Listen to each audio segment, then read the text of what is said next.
Përgjime të reja të përfshira në dosjen hetimore të SPAK hedhin dritë mbi komunikime me zyrtarëve të lartë të qeverisë lidhur me një tender rrugor me vlerë të konsiderueshme financiare.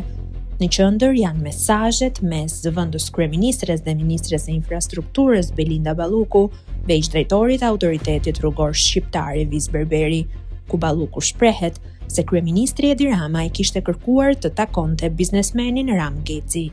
Sipas komunikimeve të përgjuara, pas kësaj kërkese është zhvilluar një takim mes Ballukut dhe Gecit në një kantier ndërtimi, ku ata kanë inspektuar nga afër zonën e Unazës, ndërsa në biseda përmendet edhe një procedurë që kap vlerën e disa milionë eurove.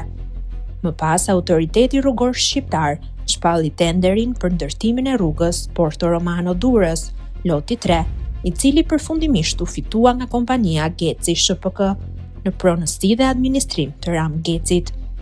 Ky zhvillim paraqitet si pjesë e një zinxhiri ngjarjesh që ngren dyshime për ndikim politik dhe favorizim në proceset e prokurimit publik. Këto përgjime janë pjesë e një dosje më të gjerë që SPAK i ka paraqitur kuvendit në kuadër të hetimeve për korrupsion dhe shpërdorim detyre, duke shndërruar çështjen në një rast me peshë të madhe politike dhe institucionale. Shkrimin e plot mund ta lexoni te Gazeta Dita.